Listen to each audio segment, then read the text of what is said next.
आप सभी को ग्लोबल योग गीता पर आप सबों का स्वागत है। आज हम लोग उसी बालकांड से आगे की कथा में जाते हैं और सबसे पहले श्री हनुमान जी की वंदना। श्री गुरु चरण सरोज रज निज मन मुकुर सुधार, बरनो रघुवर विमल जसु जो दायक फल चार।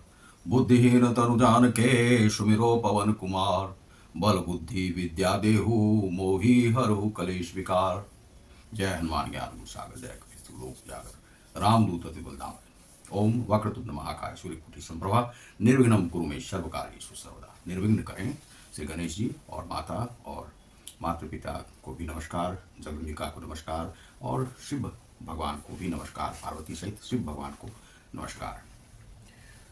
प्रणव पवन कुमार खलवन पावक ज्ञान घन, जासु हृदय आगार बसहि राम सर चाप धर। मैं पवन कुमार श्री हनुमान जी को प्रणाम करता हूँ। यह श्री तुलसीदास जी कहते हैं, जो दुष्ट रूपी वन को भस्म करने के लिए अग्नि रूप है, अग्नि के समान है, लंका दहन उन्होंने किया। जो ज्ञान की घन मूर्ति है, ज्ञान उनका बहुत सूक्ष्म से सूक्ष्म अति सूक्ष्म है, और जिनके हृदय रूपी भवन में धनुष बाण धारण किए श्री राम जी निवास करते हैं। आगे की कथा इस प्रकार है कि कपिपति रिच्छ निशाचर राजा, अंगदादि जे कीश समाजा। बंदौ सबके चरण सुहाए, अधम शरीर राम जिन्न पाए। वानरों के राजा जो सुग्रीव हैं, रिच्छों के राजा जामवंत जी, जामवान जी जिसे कहते हैं जामवंत जी, राक्षसों के राजा विभीषण जी और अंगद जी आदि जितना वानरों का समाज है, सबके सुंदर चरणों की मैं वंदना करता हूं। चूंकि यह रामचरितमानस महाकाव्य है, इसीलिए एक एक जीव जंतु, हो सके तो 84 लाख जीव जंतु, लेकिन उतना वर्णन करना वह होता नहीं है, और जितने हैं परोक्ष में जीव जंतु उतने रहते हैं 84 लाख योनि के। तो जितने भी हैं समाज में, वन में, उनका लगभग वर्णन जो है उस महाकाव्य में होना चाहिए। तो वही यहाँ पर श्री तुलसीदास जी करते हैं कि सबके सुंदर चरणों की मैं वंदना करता हूं, जिन्होंने अधम पशु और राक्षसों आदि शरीर में भी श्री रामचंद्र जी को प्राप्त कर लिया है। श्री रामचंद्र जी के लिए कार्य कर रहे हैं, श्री रामचंद्र जी को उन्होंने प्राप्त कर लिया है। रघुपति चरण उपासक जेते, खग मृग सुर नर असुर समेते। बंदौ पद सरोज सब कैरे, जे बिनु काम राम के चेरे। पशु पक्षी देवता मनुष्य असुर समेत जितने श्री रामचंद्र जी के चरणों के उपासक हैं, मैं उन सब के चरण कमलों की वंदना करता हूं। ये श्री तुलसीदास जी कहते हैं, जो श्री राम जी के निष्काम सेवक हैं। कोई उनसे स्वार्थ नहीं है उनका, केवल निष्काम भाव से उनकी सेवा करने के लिए आगे बढ़ रहे हैं, उनके साथ हैं। सुख सनकादि भगत मुनि नारद, जे मुनिवर विज्ञान विशारद। प्रणवऊ सबहि धरणी धरि शीशा, करहु कृपा जन जानी मुनीषा।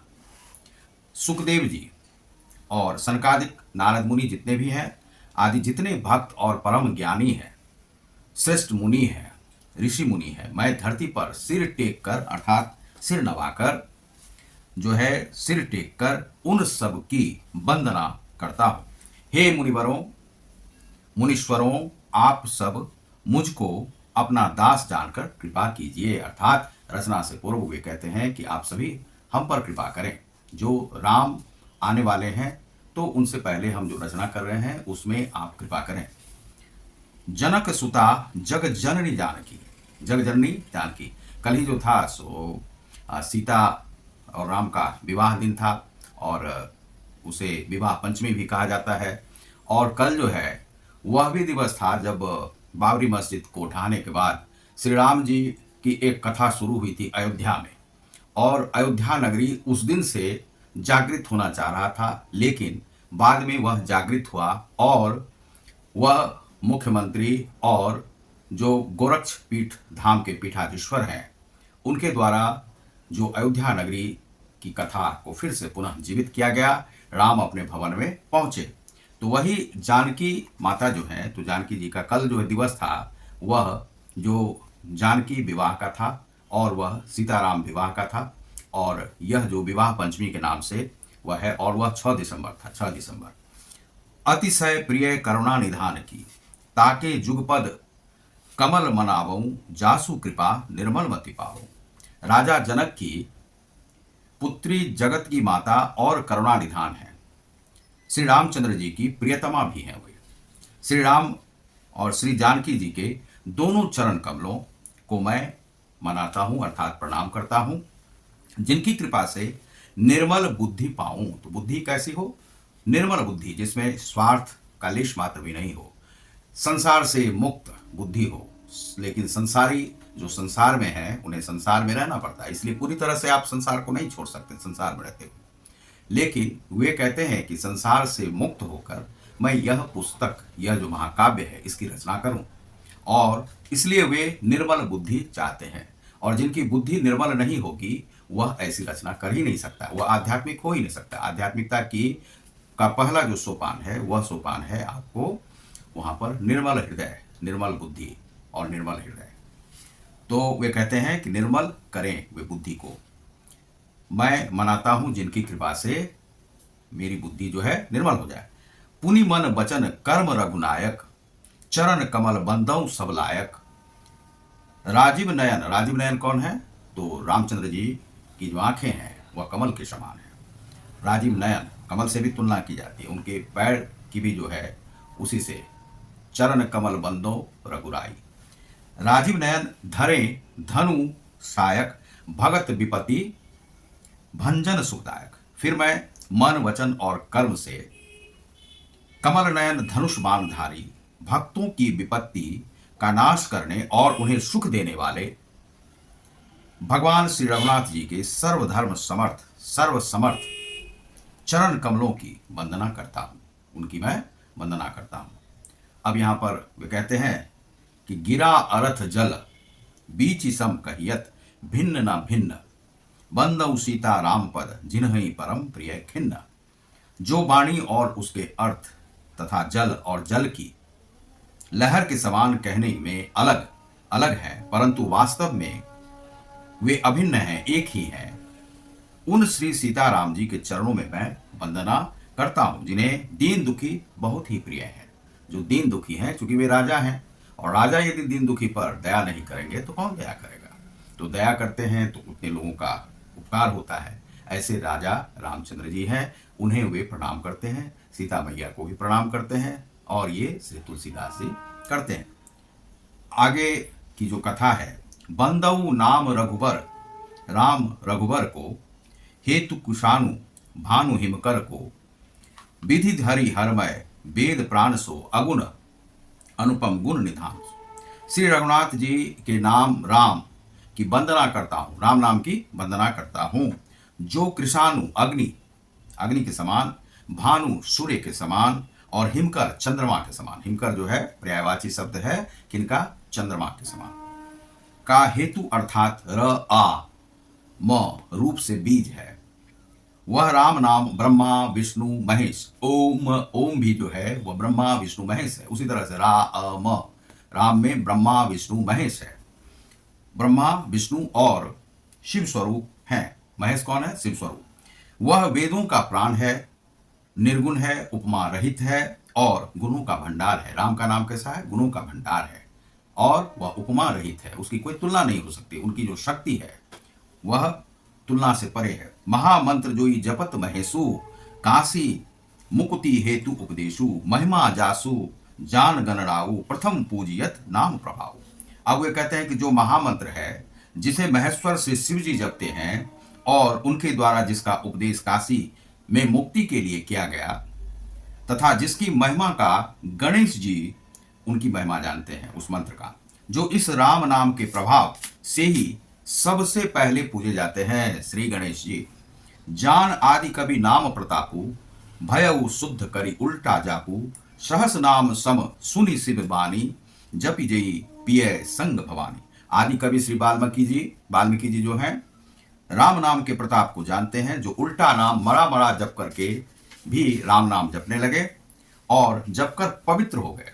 उनका जो हृदय है निर्मल हो गया, और बुद्धि जो है पवित्र हो गई। श्री शिव जी के इस वचन को सुनकर कि एक राम नाम सहस्र नाम के समान है, एक भी नाम जो है राम का वह सहस्र नाम के समान है, और पार्वती जी सदा अपने पति श्री शिव जी के साथ राम नाम का जप करती हैं। तो ब्रह्मा विष्णु महेश, उसमें जो शिव जी हैं वे राम नाम का जाप करते हैं, गणेश जी राम नाम का जाप करते हैं।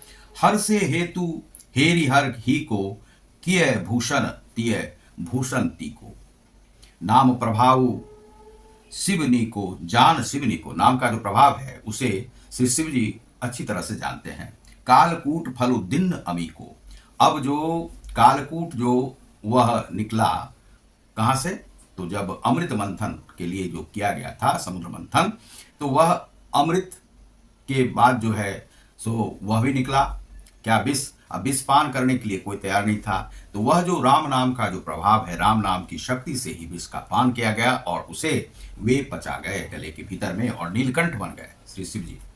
तो नाम के प्रति पार्वती के हृदय की ऐसी प्रीति देखकर श्री शिव जी हर्षित हो गए और उन्होंने स्त्रियों में भूषण रूप पवित्रताओं में शिरोमणि पार्वती जी को अपना भूषण बना लिया, अर्थात उसी नाम के प्रभाव से उन्होंने उन्हें अपना लिया। उनके साथ उनका विवाह हुआ, उन्हें अपने अंग में धारण करके अर्धांगिनी भी बना लिया उन्हें। नाम के प्रभाव को श्री शिव जी भली भांति जानते हैं, जिस प्रभाव के कारण कालकूट जहर उनको अमृत का फल दिया, अमृत बन गया उसी नाम के प्रभाव से। वर्षा ऋतु रघुपति भक्ति तुलसी शाली सुदास, राम नाम बर बरन जुग सावन भादव मास। श्री रघुनाथ जी भक्ति वर्षा ऋतु के समान है। रघुनाथ जी कौन है? राम जी। तुलसीदास जी कहते हैं कि उत्तम सेवक गण धान है और राम नाम के दो सुंदर अक्षर सावन भादो के महीने हैं, सावन भादो के महीने के समान है जिसमें वर्षा होती है।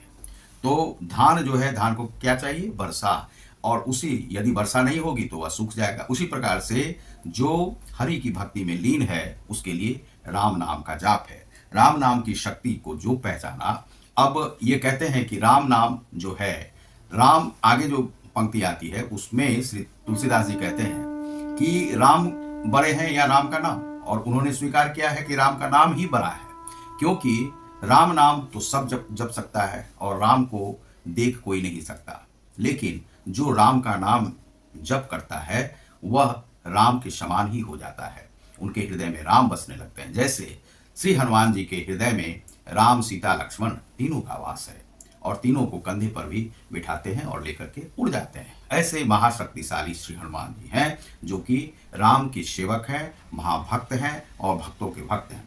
तो शिव जी, पार्वती जी, गणेश जी, उन्होंने भी राम की शक्ति को पहचाना, राम के नाम का जाप किया। और श्री तुलसीदास जी कहते हैं कि राम से भी बड़े राम का नाम है, तो इसीलिए राम का नाम आपको जप करना चाहिए। और राम का नाम जो भी जपता है उन्हें ब्रह्मा विष्णु महेश की शक्ति प्राप्त होती है, जो भी शक्ति वह चाहता है उसे प्राप्त होती है। तो इस संसार में जो राजा रामचंद्र जी जो आए हैं और उन्होंने राम राज्य की स्थापना की, मर्यादा पुरुषोत्तम थे, मर्यादा रखने वाले थे, पुरुषों में उत्तम थे।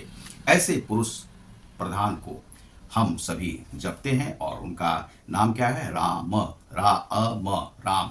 तो उस नाम का जाप करें, आपको शक्ति मिले। और राम राम का जाप आप करें, राम राम राम राम राम राम। एक दो दिन पहले हमने बताया था आपको कि राम राम राम राम राम राम राम, इस प्रकार से आप जाप कर सकते हैं, मन ही मन भी जाप कर सकते हैं। जिस भी अवस्था में हैं उस अवस्था में आप नाम का जाप कर सकते हैं। नाम के जाप में बहुत बड़ी शक्ति है, जो मंत्र जाप से भी बहुत बड़ी शक्ति नाम जाप में है। नाम जाप आप कहीं भी कर सकते हैं और वह भगवान को बहुत अति प्रिय है। इसीलिए राम नामी बने। राम नामी बहुत सारे हैं साधु संत, और आप मंत्र का भी जाप करते हैं तो वह भी मंत्र का आप कर सकते हैं, लेकिन इसमें जो राम में है वही मंत्र की शक्ति है। और इसमें सीताराम की पूजा हो जाती है, दो शक्ति की भी पूजा होती है, ब्रह्मा विष्णु महेश की पूजा हो जाती है, आप शक्तिशाली बन जाते हैं। राम राज्य की स्थापना आपके भीतर भी होती है, बाहर भी होती है, और राम राज्य की कामना सभी लोग करते हैं, क्योंकि उससे आपको मुक्ति मिलती है और मोक्ष को आप प्राप्त होते हैं। तो आप देख रहे हैं ग्लोबल योग गीता को। मैं हूँ सुमन जी, धन्यवाद, बहुत बहुत नमस्कार।